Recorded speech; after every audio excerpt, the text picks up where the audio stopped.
What's going on, Meat Mafia? Welcome back to another episode of the Meat Mafia podcast.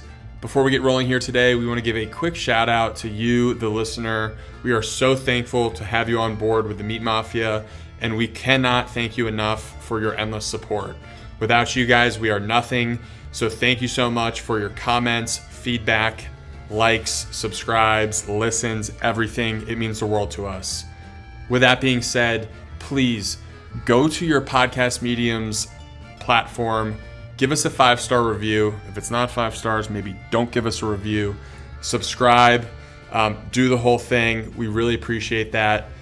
And also, please go check out some of the links below. We have some great sponsors, and they are killing it in the world of food and providing great, high-quality food for people just like yourself. Quickly outlining our sponsors, we have Holy Cow Beef, Rick Ranches, Equip Foods, and the Carnivore Bar. These are all great products. If you want to learn more, go check out the links below. Without further ado, here's a word from our sponsors. Holy Cow Beef is a regenerative farm based out of Lubbock, Texas, with humanely raised grass-fed, grass-finished beef available for sale and shipment. Companies like ButcherBox source from outside of the US and Australia and don't specifically have the American Grass-Fed Association, or AGA, label, but Holy Cow does. They also sell chicken and pork in addition to their amazingly high-quality beef raised right here in Texas. Alden and Ann Warren have overcome their own health struggles, and they have inspired us by the way they live their lives and by the way they raise their animals. So go check them out in the link below, and they also accept Bitcoin, so all you Bitcoiners out there, go check out Holy Cow Beef. Also, if you're in Colorado, go check out Rick Ranches, a grass-fed, grass-finished regenerative farm servicing all over Colorado. He also accepts Bitcoin, so all you Bitcoiners out there, go hit up Rick Ranches and get your beef today. This episode of the podcast is brought to you by the Carnivore Bar. The Carnivore Bar is an animal-based, shelf-stable product with only 3 simple ingredients: beef, tallow, and salt. The bar is inspired by the ancient traditions of Native Americans who needed to create pemmican bars to preserve meat for long-distance travel. The Carnivore Bar is perfect for animal-based athletes or busy people looking to follow a low-carb diet. It's easy to throw in a bag and take with you anywhere you're going, whether it's a workout, hike, or even packing it for a snack at work. I throw them in my triathlon bag and take down a bar immediately after working out. They're a fantastic product, so go check them out and use our discount code in the link below. Dr. Bill Schindler, welcome to the Meat Mafia podcast. I think this is an appropriately named podcast for your brand, Eat Like a Human. So we're excited to have you. Absolutely. I am so thrilled to be here. I can't wait for it. Yeah, we were pumped to have you on because we had initially connected at KetoCon about a month ago, and you and your wife had like a little stand where you were doing autographs for your book. And we had heard a lot about your book before too, but we didn't get the opportunity to buy ourselves a copy. So we were finally able to purchase a nice signed edition by you, which was awesome. And now we're taking it a step further where we can actually discuss some of the amazing concepts in your book on the podcast. Awesome. Well, and we got tons of stories. So a lot of information. Yeah. Dr. Bill, what I think is really cool about your book is in the intro, you kind of lay out this trip that you and your family took to Africa to spend some time with an indigenous tribe. And the experience was seeing how they went through their day and ate food, hunted for food, used cattle. And I'm really just curious by the initial story of having your family partake in some of those processes where they were mixing blood with milk and kind of this almost sacredness, it sounded like, in terms of how they treated this food and the animal. So maybe if you wanted to start there in terms of just that story. Sure. and talk about how that plays into your background for what you've studied and the information you've put out there. Yeah, and what I love about, I've been very fortunate to have done a lot of traveling around the world with my family, and bringing my family has been very intentional on a lot of levels.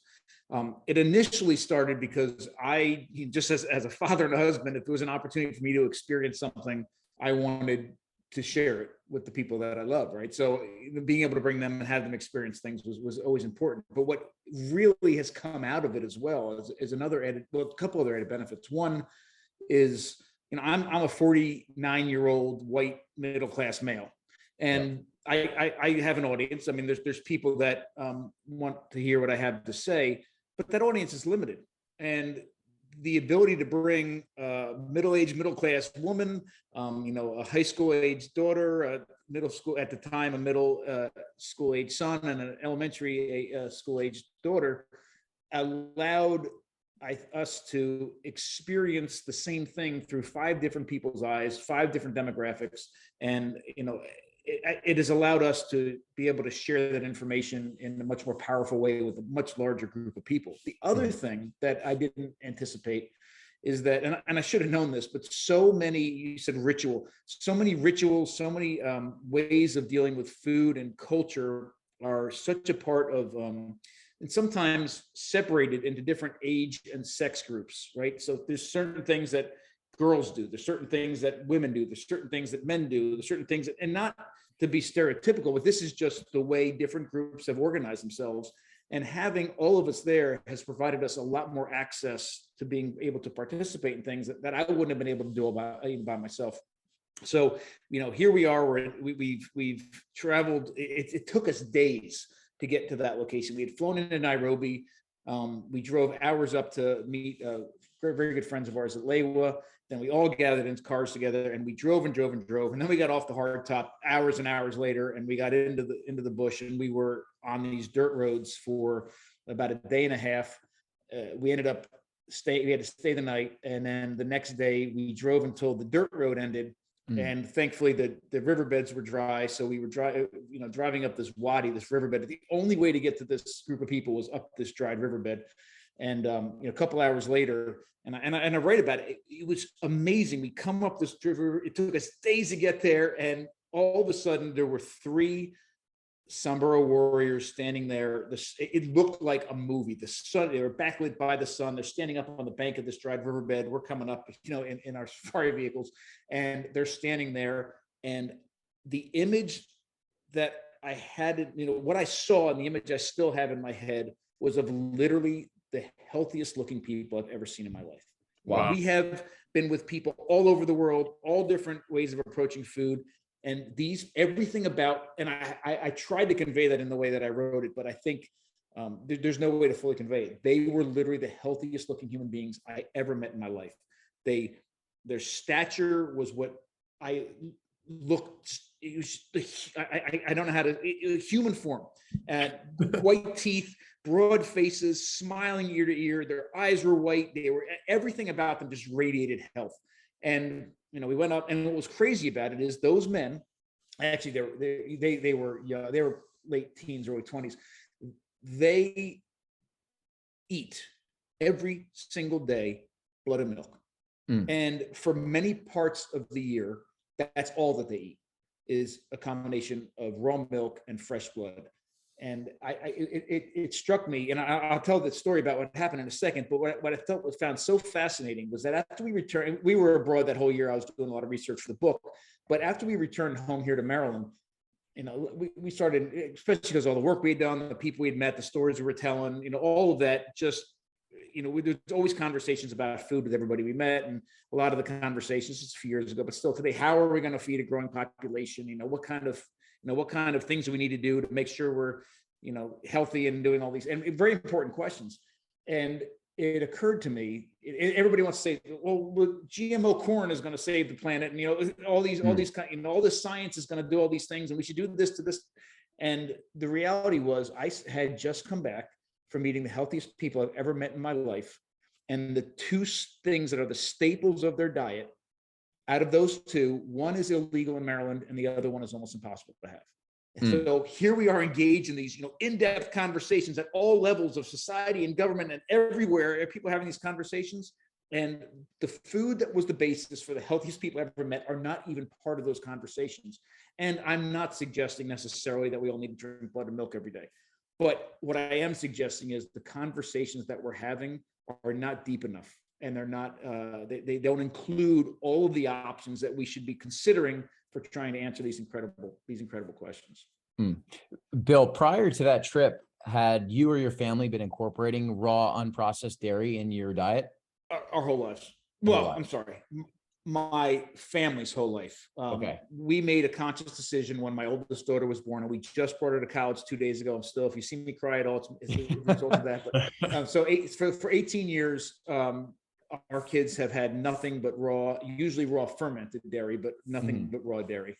which again, in this state's illegal. We used to live in New Jersey. It was illegal in New Jersey. The amount of money and time and fossil fuels that I burned getting to a state where I could actually get raw milk on a regular basis is almost criminal. It's almost as criminal as it is to not have raw milk. So one of the things I found interesting, and I didn't even need to open your book to get this information, but on the front cover, there's a testimonial from Mark Hyman, who's a great doctor who puts out a bunch of great content. And the first thing he says is, if you're confused about what to eat, and I stopped there, I'm like, we're confused about what to eat. How interesting is that? It almost plays into exactly what you're saying. It's like, there's all these different guidelines and red tape around certain foods that are really nutritious. And it creates this confusion around what we should be putting in our body. Is that something you think about? Just, we really have this whole industry out there that's trying to convince us what's right and what's wrong to eat. And then you go to this middle of nowhere Africa, and they know exactly what to eat. Yeah, and I think there's two really important takeaways with the topic you just brought up. Number one, the confusion is there, and we're so confused about what to eat for so many reasons. There's so many people telling us what to eat. Most of it is, for economic reasons. Somebody else is trying to make money on the backs of your own health, and we all know that. That's not new. But what we don't necessarily all recognize is, number one, how disconnected we are from our food, where it comes from, how it's made, right? Which creates a lot of confusion. And in the absence of that connection, there's an opportunity for other people to jump in and create what looks like guidance, right? And standards and all these sorts of things. And it's disguised as science. It's disguised as very precise information, right? And it's disguised as empowerment. But it's not. I mean, there's a presentation I used to give that I started off by showing a picture of the calorimeter, right? Charles Atwater invented the calorimeter in the late 1800s, and it was the first time ever that we could take food and understand something about what's in it, right? That we can't see. In this case, it was calories. And from that point forward, then we figured out how to figure out and measure the protein and the fat and carbohydrates and vitamin A and D and all those sorts of things. And at every one of those milestones, the public feels like they're more empowered about how to make a decision, how they're going to eat. Oh my gosh, I know how many calories now are in this food, how much carbohydrates are in this food. And we feel like, oh, we have all this knowledge. But the reality is, and this is hard for us to understand, I think, is that every one of those steps creates more distance from our food and is disempowering. It's giving somebody else all the power. Because think about it this way. Show this picture of the calorimeter, and it used to take up the size of an entire room. Nobody in an audience I've spoken to has the money to afford that machine or the space to put it in, right? So nobody has access to that machine. But even if they did, and you could put food in there and it pops out, calories, vitamin A, vitamin D, all of it, those are just numbers, right? So now we need somebody with a PhD to translate that information into something we can, make sense of. So what use is it to know how many calories are in a food unless somebody tells us we're supposed to have this many calories? What use is it to have? So now we have people that are not only giving us this information, but now they're translating that information and trying to tell us what we should be doing with that information. And then they can take that and tweak it and then make high protein this or low fat this or high carb, whatever. And really, we're sitting here thinking, oh my gosh, we know so much about our food. But the reality is we know less as a population about our food than we've ever known before. And what's worse is not many people look at food and see food anymore. People look at food, look at a steak on a plate and say, okay, it's got this much protein, this much fat, this much this. And it's a term known as nutritionism that I believe Michael Pollan coined that term, where we look at food and see a bunch of numbers. And again, we're fooled into thinking, oh my gosh, we know so much about our food because we know what these numbers are, but we have no idea how to make sense of those numbers. And the conversations fighting about we should have this much is questions that we never had to ask before, never had to ask. The other thing that I wanted to mention, I thought was really a part of the question or what you brought up last, was we are confused about what to eat. And we also, it's funny you brought up like the blood and the milk to start this conversation. And, for some people listening, blood, oh my gosh, like I'm into the whole meat thing, I understand it, but blood, am I really going to have blood, or it's gross, this and that? All of that is cultural. I have, when we were with the Samburu, not only did they have the blood and the milk, they enjoyed the blood and the milk. They look forward to the blood and the milk. Mhm. We were in Thailand working with people that eat insects on a regular basis. They weren't, going and buying bugs at the market because they had no other money for other food. One of the best things I saw in Bangkok at the huge markets was people were coming into the section that sold all the insects laden with bags. They had chicken, they had beef, they had all the vegetables, and they're barely carrying all the bags of the other food, and then they're buying the insects as well, enjoying it, wanting to. It's very, very cultural. And how we find out about how we even consider what food is because of what our parents gave us, what the doctors tell us, what we see on TV, but also what's even on the shelf at the grocery store. Like if it's, subliminally, if we go into the grocery store and it's there, okay, it's food. And if it's not on the shelves in the grogrocery store, then we don't even think of it as being food. It's not even in our conscious. Blood, fat, organs, those things are missing from our grocery store shelves. And those are the foods that I'm convinced helped support our evolution to the point where Homo sapiens appeared on this planet. And they should be a part of our diet today. And one of the things that we've learned from you, Bill, is I think it was the American Glutton podcast where you mentioned that out of all the foods, meat, fruits, vegetables, milk, etc., it's raw breast milk. That's like the one indisputable food that humans are meant to eat.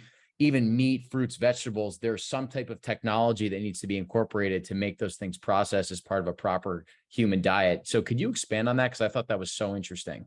Yeah. So one of the things that I started saying more recently is that, humans are carnivores, but we're carnivores by technology, not by design. We are not biologically designed to safely and efficiently consume almost all the food that we eat.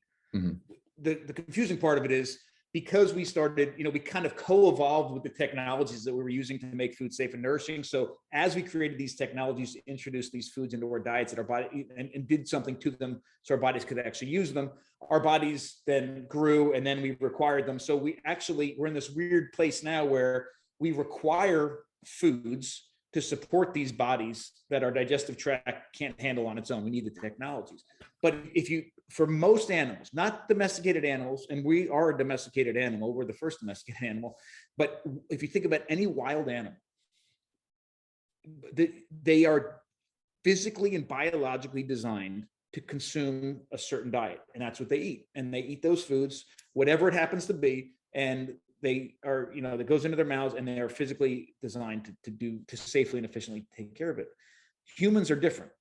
Humans, because technology has been a part of our dietary past for 3.5 million years, almost every food that we've introduced, actually every food that we've introduced during that time period, which is everything that we eat, is we require some sort of technology to make it safe or make the nutrients available to our bodies, or at least make it a little, so our bodies don't have to work so hard to get those nutrients. Except the one food we are biologically designed to consume perfectly is milk. And it's raw breast milk from our mothers, and it's only for a certain period of our life, right? So when we get weaned off of that milk, then our body loses the ability to create the enzymes needed to safely and efficiently digest that milk. Now, most of the conversations end there, because then all of a sudden everybody, well, then human adults shouldn't be drinking milk. Well, that's silly, because if we can back up very quickly. So I used to ask this question my whole life. What should I eat? What should I eat? And then when we started finding out more about protein, carbohydrate, okay, how much protein should I eat? But the question was always, what should I be eating? And it's an important question. But what I'm convinced through my work is an even more important question, and a question that's specific to humans, is how should I be eating? If you start from that perspective, that almost every food that we eat, we are not physically designed to safely and efficiently derive nutrition from, then all of a sudden we realize, okay, I got to do something to all of it. It's not just, can I drink milk or not? Can I eat bread or not? Can I eat liver or not? It's how can I take these foods, do something to them to make them as safe and nourishing as possible, and then consume them. And when you start looking at your food and diet from that perspective, everything changes. So from a milk perspective, it's not, do I drink milk as an adult? It's the better question is, how can I take dairy and make it as safe and nourishing as possible before I consume it? And the answer to that question, the answer to the question across the board is, by replicating the natural biological processes that other animals or animals do that are physically capable of doing it. So what we do with dairy, the best thing to do with dairy is to replicate what we did as infants, and that is to consume raw dairy and to ferment the dairy. A fermented raw dairy is a completely different food than milk, even whole milk, but even raw milk, but it's definitely a different food than skim milk or 2% milk or chocolate milk or and anything like that. And what we're doing is replicating what we did as infants, making it safe and nourishing. So let's create the spectrum here. So you have milk, or raw milk maybe is like, fermented raw milk is like one of the safest things to eat. And then basically anything you can put in your mouth, let's consider it food, because there's so much processed food out there. Like, where do you draw the line on what you can make safe and what you can't? Is it just real foods versus ultra processed foods? And then you can kind of start dealing with like these different processes to make it more edible and better for the body. So you mean across the board, plants, animals, dairy, all of it? Yeah. Okay. So let me just tell one other quick kind of historical piece, and then I can answer that a little bit better. Put dairy aside for just a minute, and let's talk about animal-based foods and plant-based foods. And I'm not talking about a carnivore vegan dichotomy. I just mean in general. Let's think about the technologies related through prehistory, when it comes to animal-based foods and plant-based foods. There's a big difference. And this isn't one or another should or shouldn't be in our diets. This is just, let's look at the technologies. When you think about 3.5 million years of technological innovation, when it comes to animals, almost all the technologies created by our ancestors to include animal resources in our diets had to do with getting the animal, right? Overcoming our physical limitations and actually taking down an animal at a distance. Bows, arrows, boomerangs, throwing sticks, traps, fishing nets, all of those things that allow us to get the animal is where all of our ancestors' mental energy went into developing those technologies. The cool thing about animals is that once you get it, you're looking at a pile of incredible nutrition. You don't need to do anything to it. You need a sharp edge, you need a sharp rock. But other than that, you don't even have to cook it, right? You just need to get into that animal and you have complete access to the most nutrient-dense, bioavailable, safe food on the planet. And then on top of that, animals are available all year round. Now I know, we have migrating animals, certainly, and some animals have higher body fat percentages in the winter than they do in the summer, certainly. But in general, you have access to an animal all year round as a food source, and it's safe and nourishing. You just need a sharp edge. So you need a technology to get it. Plants are something completely different. Now, we're not talking about the agricultural revolution. We're not talking about plows and farming. I mean, our hunter-gatherer ancestors, the technologies that they developed to safely access nutrients in plants, most of them were focused on making the plants themselves safe and nourishing and bioavailable, not getting them. I mean, we have a digging stick or a sharp edge to cut something off of a tree, but beyond that, we're talking about massive amounts of brain power and technological innovations used to take the plants and detoxify them. And even though they have nutrients, most of those nutrients aren't in the right state for our bodies to make use of them, or they're too, difficult for our bodies to break through the cell walls without help. So it's all about processing plants, detoxifying them, leaching or fermenting or nixtamalizing or all of these other sorts of things. So, and then with dairy, same thing. If we're doing something with dairy, a fermented dairy product, it makes it safer and more nourishing for humans after they're infants. So now let's go back to your question. What do we do to these foods that we have access to today, depending on what they are? Well, if it's an animal, we don't have to do much, right? We have to source an incredible, source as best you can, source from, high quality hunt, trap fish if you can, but otherwise source locally from amazing farmers who they know you, your kids know them, they're part of the process. I mean, there's so many things we could talk about here, but once you have that animal, the thing in my mind that we should be doing is eating completely nose to tail as much as possible. And I know for some of us, it just sounds so incredibly strange, but it's stranger. You think about it, 3.5 million years ago, we were scavenging. 2 million years ago, we started hunting. When we started hunting, that's when our brains shot up in size, our bodies started to grow in size. That's when we had access to the most nutrients we've ever had, ever. And amazing nutrition. in general, the thought process is, there's a lot of, you're talking about 2 million years of diversity, but in general, an animal was taken down, the animal was consumed completely, and then another animal was taken down. I mean, that's the kind of image in general we should be thinking about.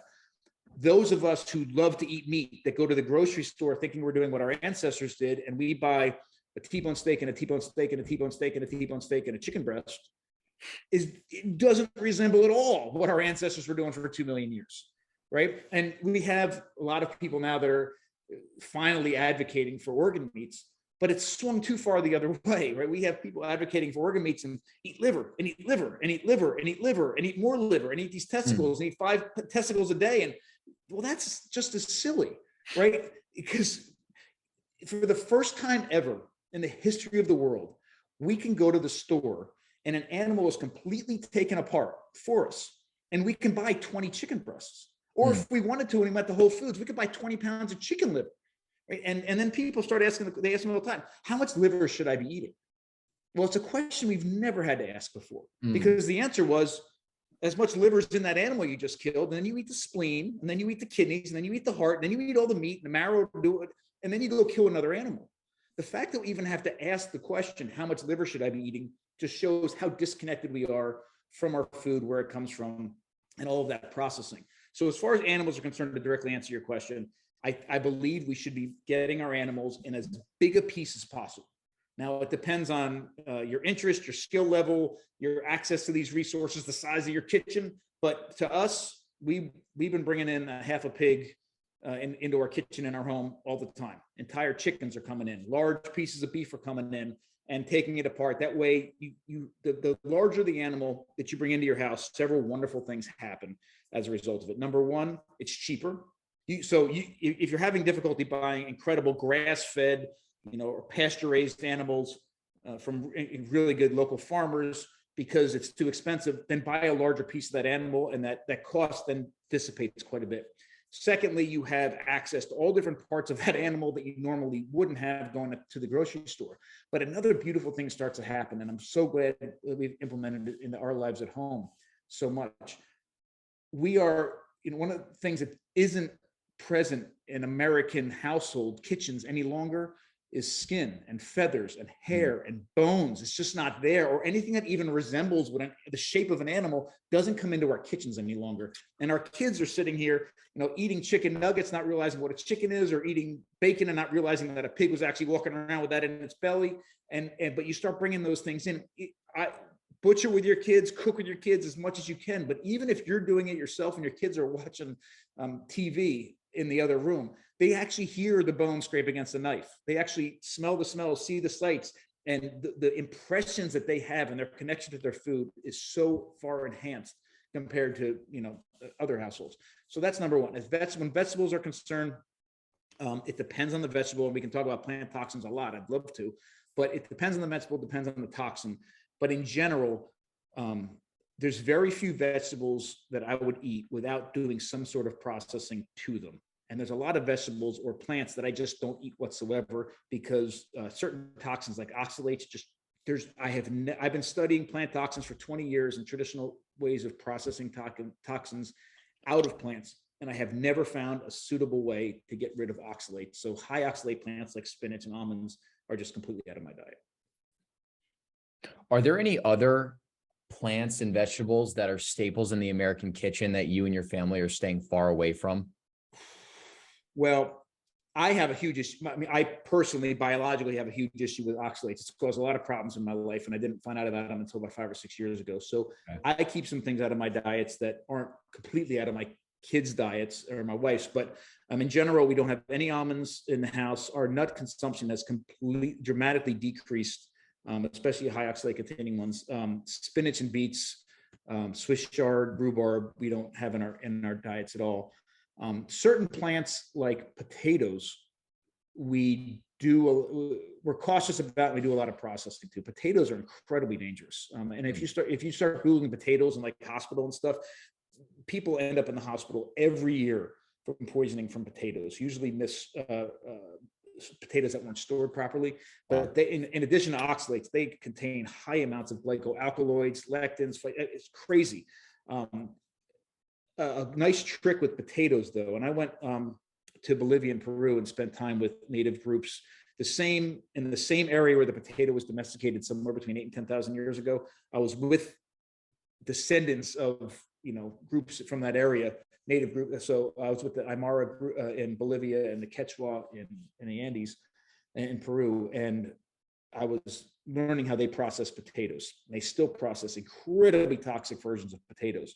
But one thing that everybody did, no matter where I was, except for in one instance, potatoes were always peeled, period. Potatoes, no matter if they were going to leach them or freeze dry them or eat them with clay or ferment them, it didn't matter, or just boil them, it didn't matter. They always peeled the potato. And when I asked them why, and this was across the board, they said that's where all the toxins are. Most of the toxins are, and it makes complete sense. The toxins are a plant defense mechanism. For those kind of plants, the most important part of the plant is where all the energy is stored. It's in the root. That's why we want to eat it, right, as well, to get the fuel from it. That is the most important part of the plant. They're doing everything that plant is doing everything it can to protect it from fungus and parasites and predators and things. So the outside of it is where most of the protective mechanisms are going to be. That's where most of the toxins are. They peeled every potato. I will never eat a potato the rest of my life that isn't peeled. I mean, that's how adamant they were. Wow. Would you maybe be able to explain oxalates to the average person walking through the grocery store and why they should just be aware of what they're doing in your body? Absolutely. So let me first say, I first learned about oxalates from a woman named Sally Norton, who's written a book that's coming out in December called Toxic Superfoods. She's amazing, and she has a lot of free resources online. And then this book, I actually previewed the book, and it's excellent. Again, you can pre-order it now. It's coming out in December. But I'll give you the layman's version of it because I don't understand it anywhere near the level that she does. But in general, remember, plants are engaged in biological warfare, chemical warfare with the outside world. They can't move and they need to protect themselves. And certain plants do have some physical protection, right? They have either bark or really hard shells on nuts or thorns or that sort of thing. But every single plant on the planet produces some kind of toxin to protect itself. Some of these toxins are fairly benign, right? And we can eat the plants and it's not that big of a deal. Some of these toxins will either kill you outright or are so damaging to your body that you wish you were dead. Like you eat the wrong mushroom and your kidneys or your liver shuts down. You're in incredible pain, those sorts of things. But a lot of these toxins are really, really harmful, not because you eat it and there's an effect immediately, but what's worse is that you eat it and you don't know right away something's happened. And then you eat it again. So it's in your diet on a regular basis. And for many people, it becomes a staple in their diet. And the toxins build up over time and cause issues months or years or even decades later. And it's so hard for us mentally to make the association between that food that, you've been eating all the time and supposedly feeling fine. And then all of a sudden you're every time you walk up the steps at night, your knees are creaking, you get out of bed and your feet hurt, and you've normalized it. That's actually, in my mind, really, really dangerous. The thing that you eat and you get a reaction right away is not very dangerous because you're either dead and you don't know it, or you're not going to do it again, right? Mm-hmm. It's the other ones. Oxalates fall in that really, in my mind, really dangerous category. They are a defense mechanism. They serve several purposes in plants. It's a defense mechanism for plants, but it also helps them regulate some of the minerals in the plants, things like calcium, for example. I don't understand exactly everything that they do, but they are beneficial to plants. But when we eat them, and under a microscope, many of them look like tiny little shards of glass, and they're very, very sturdy. And when we eat them, our body can process a certain amount of them on a daily basis. Not a lot. We can deal with some of them and deal with it and then excrete it. But if we consume more than that, they get stored in different places in our bodies and they build up over time. Typically, they get stored in places like extremities, so your feet or your toes or your hands. They can form deposits. Kidney stones almost always are formed from oxalates. They tend to accumulate in areas that have experienced trauma before. So if you have an injury, quite often they get stored there. They get stored in the corneas. They get stored in a lot of different inner joints. And anyhow, they build up over time and cause a lot of issues. Kidney stones are a great example. Quite often it's misdiagnosed. If you've been told you have gout, and didn't get a uric acid test. There's 4 different types of gout. Uric acid is just one of the types of gout. Oxalate gout is often just called gout, and then what they tell you to do is go on this diet. Purines that come from organ meats and meats from animals can contribute to the gout that most people think about. But if you have the oxalate form of it, and they say, oh, don't eat any animals and eat all these leafy greens, all of a sudden you're making the problem worse and worse and worse, and it's caused because of that. So they're really damaging. They're really problematic. I've had about 4 like medical mysteries in my life. And if anybody's listening, like the kind that you have this like constant pain or this weird thing happening, and you go to the doctors and they make you feel really stupid. It's like, oh, I've checked you out. There's nothing there. Oh, you're just silly. It must be in your head. If that's happening, I certainly am not a doctor or medical doctor, and I don't know you, so I'm not suggesting what it is, but I am suggesting look into oxalates, because they're very hard to detect, and a lot of doctors don't even want to consider that they're even an issue. And if you at least look into it. So you have pain, you have all these other issues, rheumatoid arthritis, problems with corneas, kidney stones, calcium. If you had any of those calcium deposits like on your finger and you feel a hard thing, that's it as well. Misdiagnosed gout. All of these things are certain issues that you can get from it. And then by the time you get it, though, you've been eating massive quantities of oxalates for, again, months or years, or in some cases decades. And now you realize you have an issue. If it is oxalate, you realize it's oxalate. The knee-jerk reaction is, oh, cut all oxalates out of my diet. And if you do that, you feel amazing for like a week.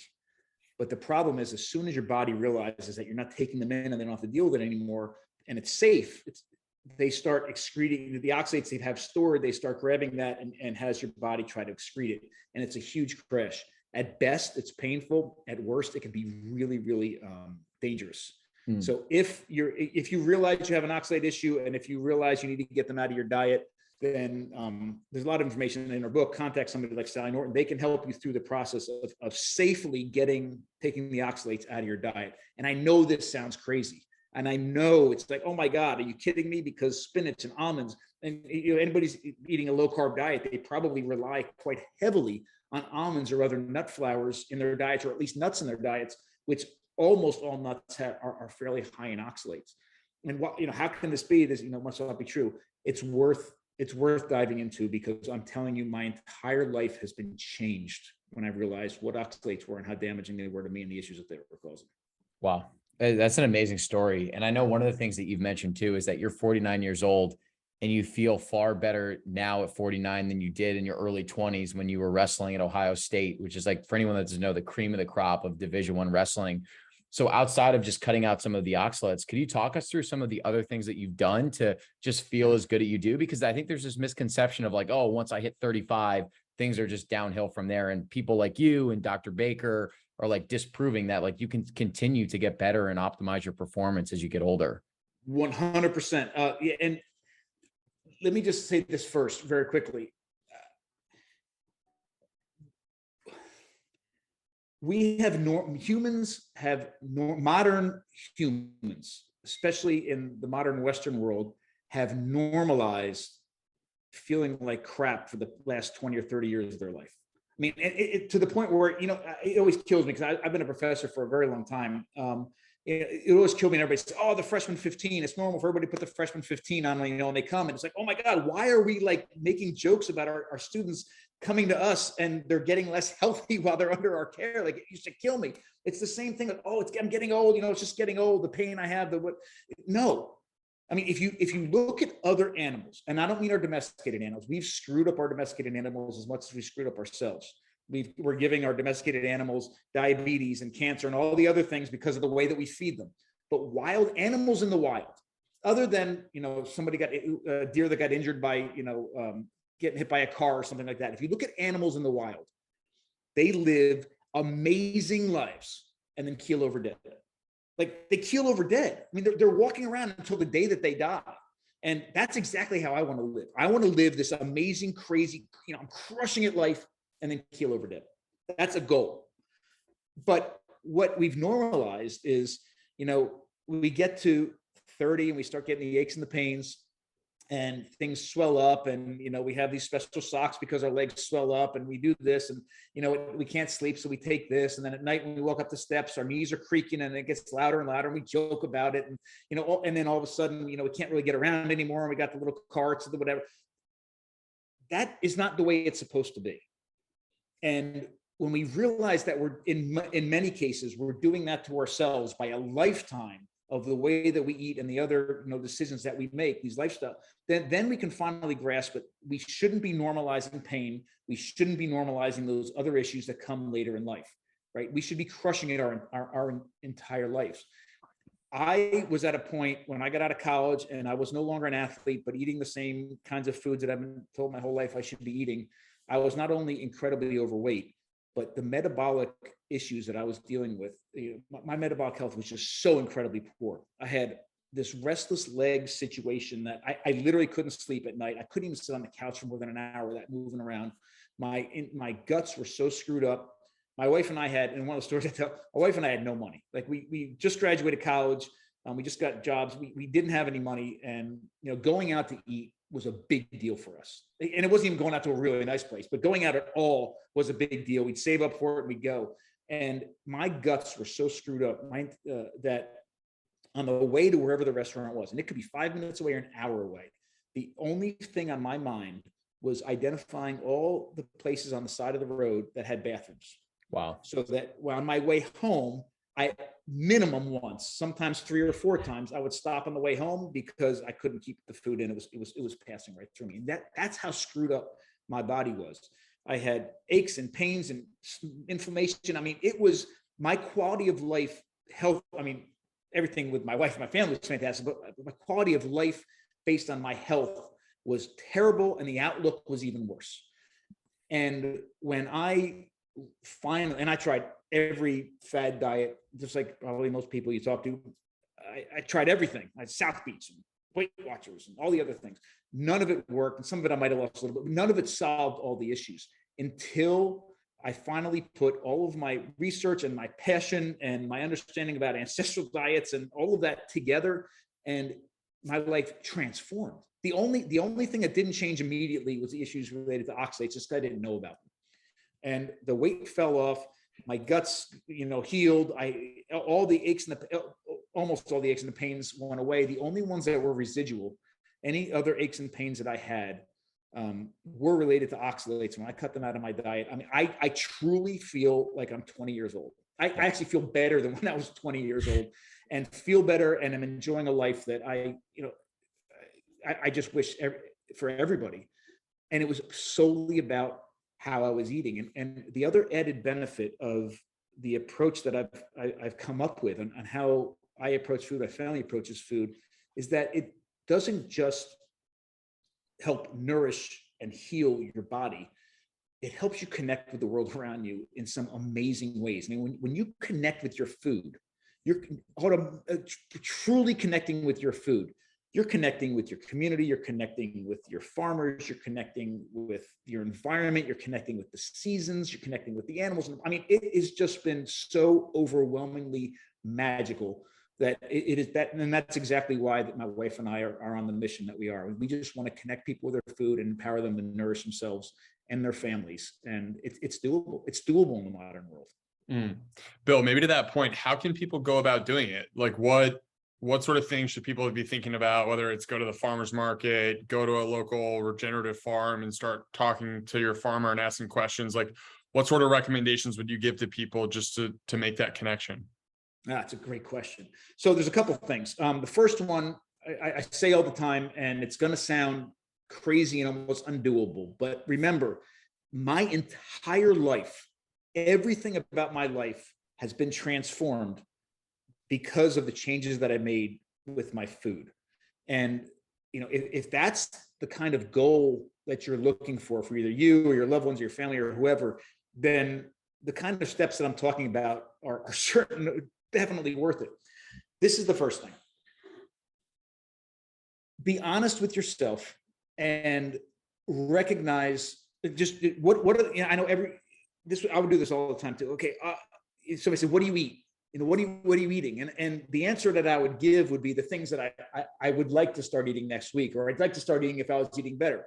Be honest with yourself. What is it that you're eating right now? What is it that is the staple food in you and your family's diet? Are you eating, macaroni and cheese? Are you eating hamburgers and hot dogs? Are you eating pizza? Whatever it is, be honest with yourself for a minute, because we're really trying to make lifelong changes here. Totally abandoning all the food that you've lived with your entire life and eating like chicken liver every day is possible for a month. It's not sustainable for the rest of your life. I mean, we're trying to make real lifelong changes here, and we want people to enjoy their food. Part of nourishment is not just the biological nourishment, it's also the cultural nourishment that comes around, eating in a certain way, because everything we do as humans has something to do with food at some level. It's real important to us. So be honest with yourself for a minute and say, okay, what is it that we eat all the time? Like, what is it that you eat every day, or 3 times a week, or every week? Because if you can make a change in that, then over a long period of time, you've made a significant change in your diet. So figure out what that one food is, and bear with me for a minute, because this is the part that's going to sound strange, but do this. Make that food entirely from scratch. I mean, 100% from scratch. If it is, grilled cheese and tomato soup, then make the bread, make the butter, make the cheese, make the tomato soup entirely from scratch, and sit down with that food. It doesn't matter if that food looks good. It doesn't matter if it's even good enough to eat. What happened through that process of learning how to make it from scratch, and I mean, it'll take a weekend, you can do it, is more about that food than you could ever learn anywhere else. And here's what is the really cool kind of result of that, the outcome. Hopefully you enjoyed making it and it tasted great and your kids loved it and whatever, and your partner loved it, and then you're going to make it all the time. That's awesome. But in most cases, you're making it one time, or you're making it twice, and the fad part's worn off. But what you've done is you've connected with a local farmer for the milk.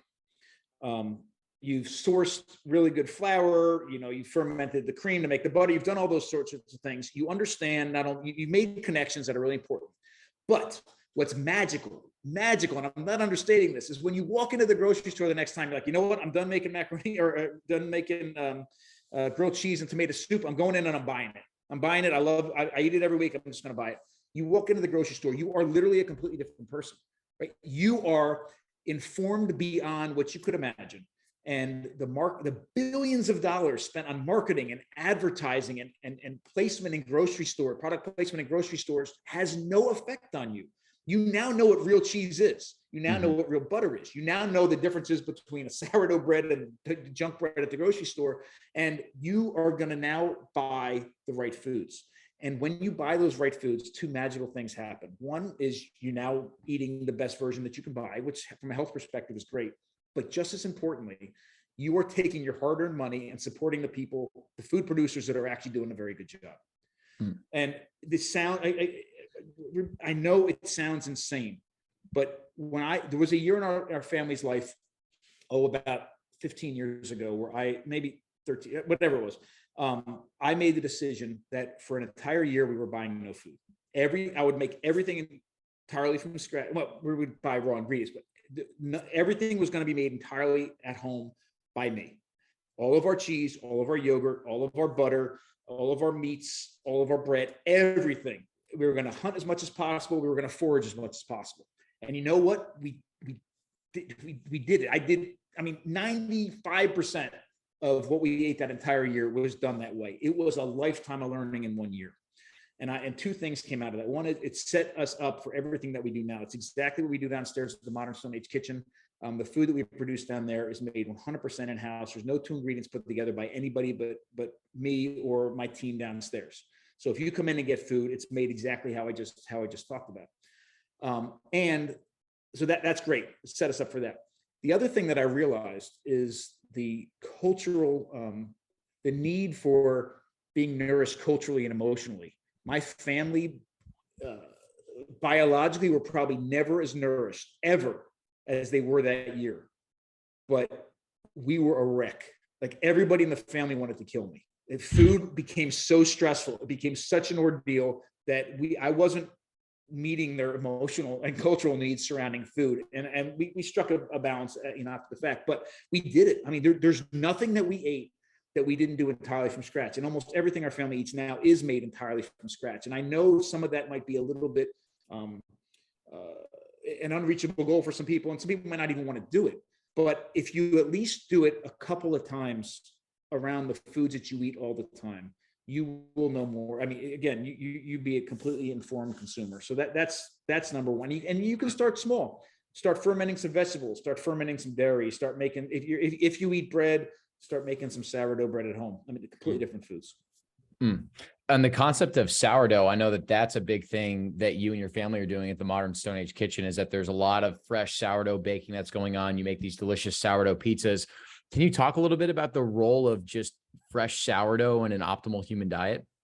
Yeah. So I did a podcast with Paul Saladino about a year ago, and he asked me a similar question, and I was prepared for it. And I'm going to start the answer the same way. There's no nutritional need in the human diet for grains, period. Ever. None at all. So I would never tell somebody who's not eating bread to start eating bread if they want to be healthy. So let's make that very, very clear. However, biologically healthy. However, bread and grains are a major part of many of our lives, right? It's in our families. Sometimes it's in other kind of cultural things that we do. It's always around us.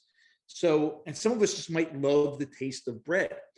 If you're going to eat bread, if you're going to include it in your diet, a long, wild fermented sourdough bread is, in my mind, the safest, most bioavailable form of bread on the planet. It's a completely different food than the bread you have access to in the grocery store. It's a completely different food than you would make in your bread maker at home, right? From a mix. Completely different foods. And here's the big difference. Most of the breads in the world right now, most of the breads in the grocery store are just yeasted bread. So they take bread is flour, water, and salt. That's all you need. Sometimes you throw in some raisins or some hazelnuts or something if you want, but bread is flour, water, and salt. When they mix that and all the other preservatives and things and dough conditioners and things they put in those breads, they add yeast. And so yeast eats the sugars, carbohydrates, and produces alcohol and carbon dioxide. The alcohol gets burned off when the bread is baked. The carbon dioxide is what makes the bread rise and gives you the nice holes and the soft crumb texture and the stuff that we like in bread. The grains have been cooked, but otherwise nothing's been done to them to make them safer and more bioavailable. Sourdough bread, real sourdough bread, relies upon wild bacteria and yeast. Right now, on your skin, in the air between us, all over on the flour are wild bacteria and yeast. They're here. They're present all the time. We take those and allow them to do the work for us. Now, the wild yeast, even though it's wild and it's local and all this, it really does the same thing effectively to that bread that the commercial yeast did. So it makes it rise. The bacteria, though, is the powerhouse. They're the workers that are actually transforming the grains into something that's safer and more nourishing for us to consume.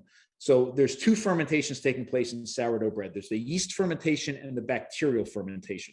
And that's where the difference is. One of the problems and this is a great example of why you should at least once make these foods you eat all the time yourself. Most sourdough bakers hate the term sourdough because it suggests that bread is sour.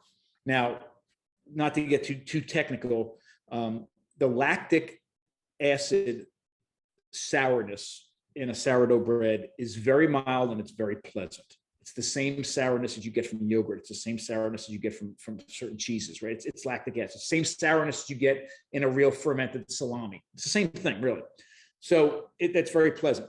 You can make sourdough anything. We make sourdough cookies. We make sourdough croissants. We make sourdough bread. We make sourdough pasta.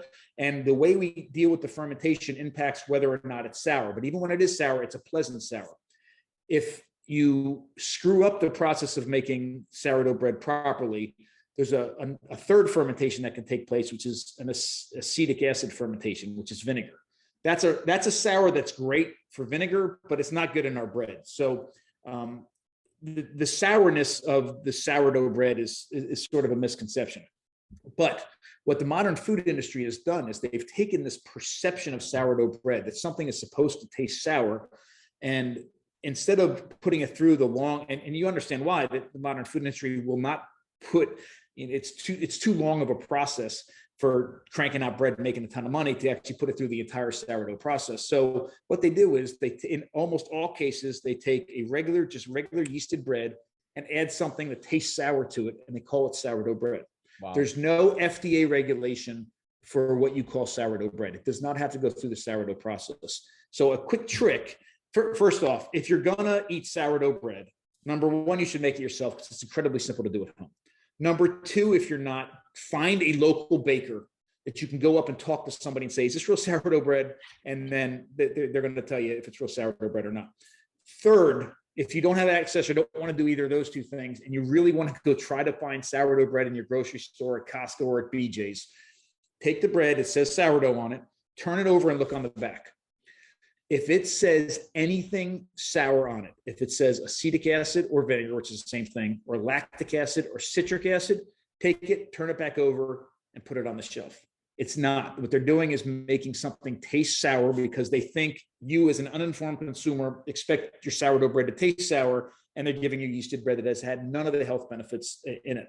Also, if you turn it over and it says yeast on it, it's almost never sourdough as well. Most of your hard sourdough pretzels in the grocery store are not sourdough at all. I don't even know how they're even thinking about calling them sourdough. They're just yeasted breads that they've done that to. But the reality is, you can do it at home. You can do all of these things at home in an incredibly simple way. A sourdough loaf of bread is a completely different food than a regular yeasted bread. Mm. Yeah, I love your take on just taking a little bit more personal responsibility over some of the inputs that go into just creating food. I think it does have that educational experience that gives you a new perspective. One of the things I wanted to ask you was, at the beginning of the podcast, you mentioned this idea of feed the world. And I think the global food system is now at a point where we have this concept in our head that we need to feed the world. And this kind of plays into what you're talking about with like taking some personal responsibility. How do we do that? Like, how do we feed the world? How do we start to actually think about this problem that we have? Because I honestly think that a lot of people think we've solved this problem, but it's not a problem that will ever go away, because there's a right way to do it and a wrong way to do it. And right now, a massive portion of the system is just funneling poorly nutrient derived or deprived foods into our body. So that's not a solution either. So I'm curious. No, actually, the first thing I was going to lead with is exactly what you just ended with, is that idea that, remember, all of my work is focused on looking at these ancestral technologies that were used to increase the safety, nutrient density, and bioavailability in our foods. So we take these raw materials. What can we do to those raw materials to maximize the nutritional benefit to our human bodies? I mean, that's really the focus. That's what I'm focused on. And then taking that and applying it, in a modern sense.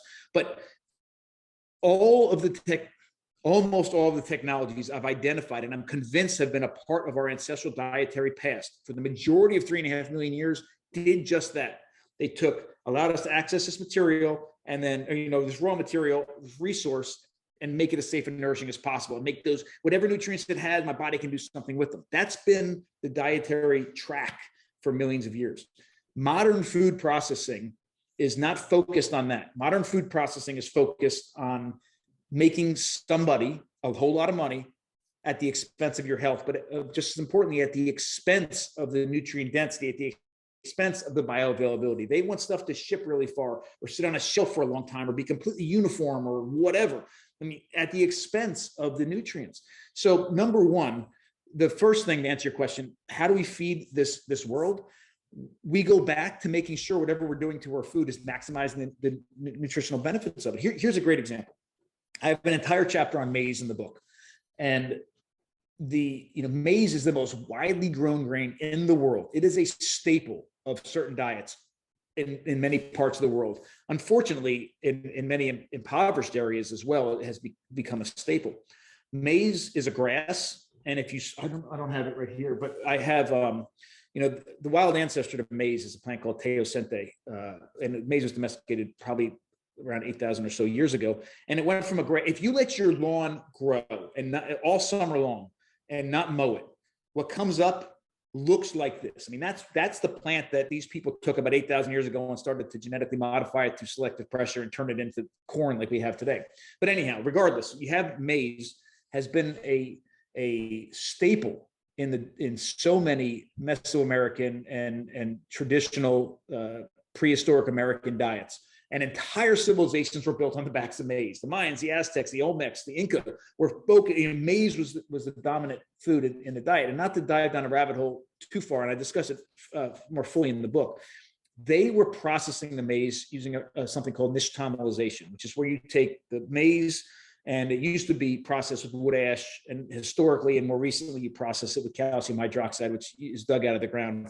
And it is that processing is the only way, literally the only way humans have figured out how to take this incredibly, it's the most difficult grain for the human body to fully digest, plant, and release the nutrients and make them available to the human body. The quick version is, and I don't know if we have time for it here, but quick version is, over hundreds of years, millions of people have gotten sick and hundreds of thousands have died who has had maize as a staple in their diet, that they weren't processing this maize properly and they were getting sick from pellagra and niacin deficiency. But maize has niacin in it, and all of these people that got sick, they were getting sick from being malnourished and deficient in a part of niacin while eating massive quantities of the food that had it. They were literally pooping it all out. It was passing right through their bodies. So here we have the most widely grown grain in the world today, right now, the most widely grown grain in the world. And we're sitting here having conversations about how we can genetically modify corn further so we can, create, have these stalks closer together. They're easier to harvest and have higher yields. But meanwhile, a minuscule percentage of that corn is being processed in the right way to allow us to have access to all the nutrients in that maize. So we're having these silly conversations up here about genetically modifying something, but we're not even making the most use of the maize that we have. And we can say that across the board for almost every one of our resources. We take pigs, and in America, we take pigs, kill them, butcher them, and 55% of that animal by weight makes it to the grocery store. And the rest, the most nutrient-dense bioavailable part of it, is not even considered food. 50% of a cow by weight makes it to the grocery store, and the most nutrient-dense bioavailable part of it is not even considered food by most of the population. And we're having conversations about farting cows and global whatever, but we are not being nourished by more than half of what the animals that we're already raising and killing can provide us. So these questions about how to feed a population, we're not even to the point where we even have to worry about it. We just need to maximize access. We need to maximize nutritional access to the food that we're already raising. And Bill, I think that kind of leads us to the perfect point to put a bow on the conversation around, like, something we like to leave our guests with is, like, do you remain overall optimistic about the future of the food system, right? Especially when you see these themes around the demonization of red meat, the pushing of a lot of these fake meat commodities, pushing of ultra processed foods. Are you still able to maintain hope in the future and where our food system can ultimately go? Yeah, and now I'm usually optimistic anyhow, so yeah. Maybe take it with a grain of salt, but yes, 100%. And this is why. I feel like, well, several things. Number one, and I have some suggestions for how I think we should do it. But number one, even though I like many of us look to the past as a foundation, understanding the dietary past as a foundation for how we should be eating today, I don't think the ideal human diet has yet been created. Mm-hmm. Our diets in the past are a lot better than they are right now. But I mean, if we regain all of the knowledge and access and approaches to food in the past that we had, that built us as a species, and we adopt all of them and do them really, really, really well, the best we're going to do is live the life that these bodies were intended to live. I mean, we're not going to be superhuman. We're going to be human. Like, most of us aren't even human, eating a human diet and enjoying a life that humans should be enjoying. We're going to not be superhuman. We're going to be human. If we take that as a foundation and a basis, and then start taking what modern food science can do for us, and the ability transmit information across the world in less than a second, talk to another food scientist over here, somebody over here, take all that information and do something from that point forward, I think we can improve upon even the best diets we ever enjoyed as a species. And that nourishing diet is one that not only biologically nourishes us, but meets or exceeds our ethical standards and is incredibly sustainable. I'm convinced we can do it. But here's what I think we need to do to get there. Number one, and I need to find a better way to say this because it's usually not met with very good. I wholeheartedly believe it, but it's not usually met with very, very nice. Let me say it this way. So I gave a presentation in Mexico a few months ago, and somebody from the audience got up and really did a whole bunch of this vegan bashing as he set up the question he was going to ask, and it was actually really off-putting. It was that harsh. And listen, I am not a vegan, and I don't believe that. I wholeheartedly believe that animals, including animals in our diets, is the key, the cornerstone to what made us human. And to live the most nourished life today, animals have to be the foundation of our diets. I wholeheartedly believe it.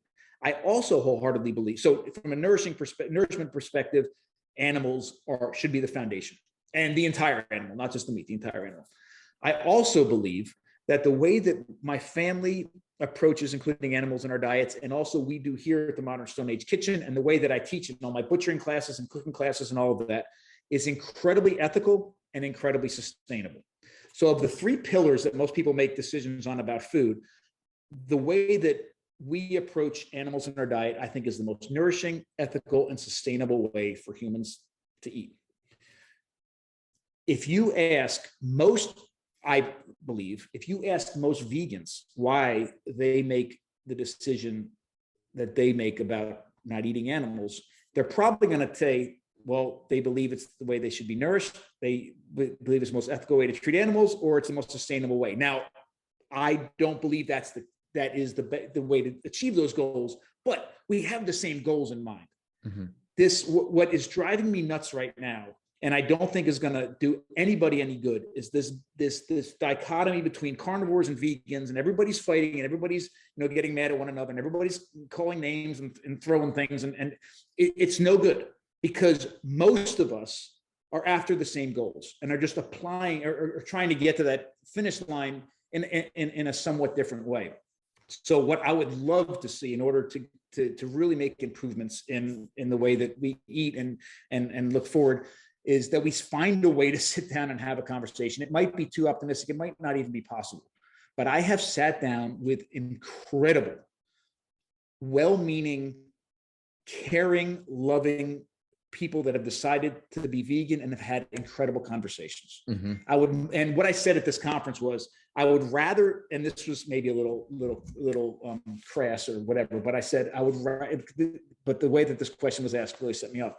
I would rather sit down and have a conversation with a vegan that is making a decision to be vegan because they're trying to achieve one of those goals that I met, than sit down with somebody who's eating just meat because they say, I'm an American, I can eat whatever I want, right? They're just making the decision to eat this without any real thought. It's just, I can do it, so I'm going to do it.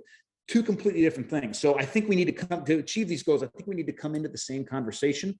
And I also think that we need to be as connected to our food as possible. And that's why I think that connection happens. Much of that connection happens in the kitchen. And I don't want to get off topic, but I want to say something very quickly. The power of what happens in the kitchen is exactly the power of what the technologies our ancestors created. As you know, when we went through different periods of evolutionary change, that what they were doing around a campfire in a cave as they were preparing food is actually what fueled our biological evolution, and our brains grew and our bodies grew, and it was all beautiful. That's the same thing, that whether you're a mother or a father in the kitchen, or you're you live with a group of guys and you're the person that's the cook, or you're an actual chef, or whatever it is, you should take your job incredibly seriously. It is the oldest job in the entire world. It is so incredibly important.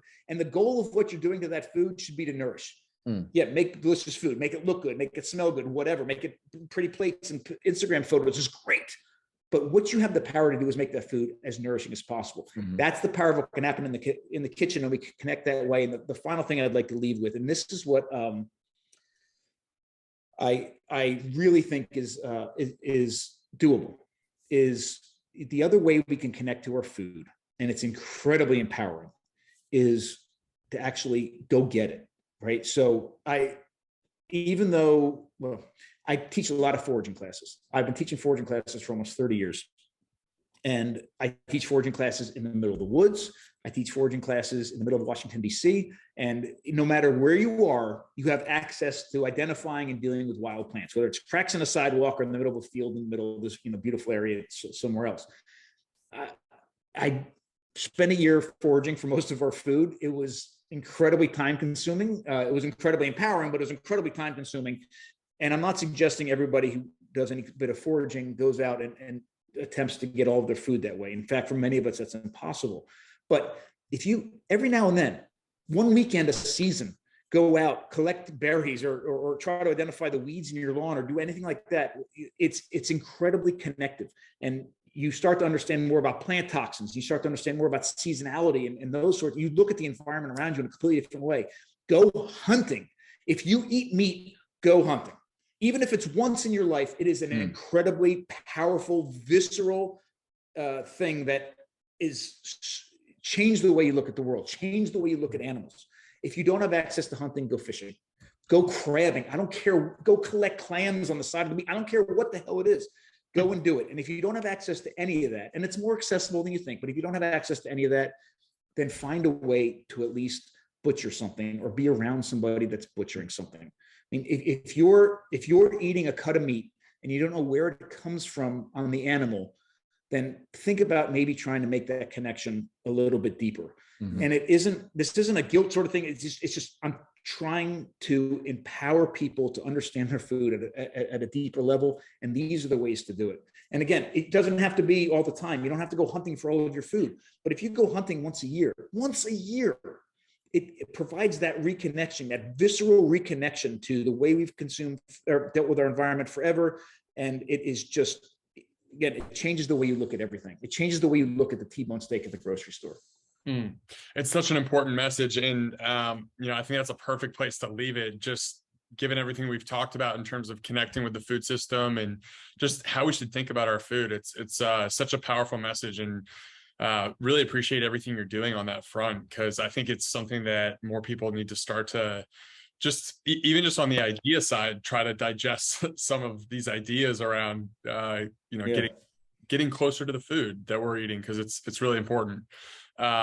So if you're listening to this and you're in the Maryland area, go check out Stone Age Kitchen. But if not, go pick up a copy of the book, Eat Like a Human, and check out Dr. Bill's work, because it's amazing. Thank you so much. Can I say one other thing very quickly? If anybody, so we do a lot of classes here. We do butchering classes and cheese making classes and fermentation and sourdough, all those classes here. And we have a wonderful teaching facility. So if you're in the area, we'd love to have you. But if not, like I mentioned earlier, it is our mission to empower people to be able to do these things. We have a lot of online resources, pre-recorded and also live classes. So please take a look at eatlikeahuman.com and also modernstoneagekitchen.com, and you can find out a bunch more information about that. Perfect. And Bill, we'll link to all that in the show notes too, so we make that public. Awesome. But we just appreciate all the work you're doing, man. This is such a good conversation, and hopefully we get the opportunity to come out there to Maryland so we can actually visit the kitchen. I know Harry wants to make himself some sourdough pizzas, so. Awesome. We'd love to have you anytime. Just let me know. Let's do it. Awesome. Thank you, Bill. This is great, man. Thank you, guys. Thanks for the time.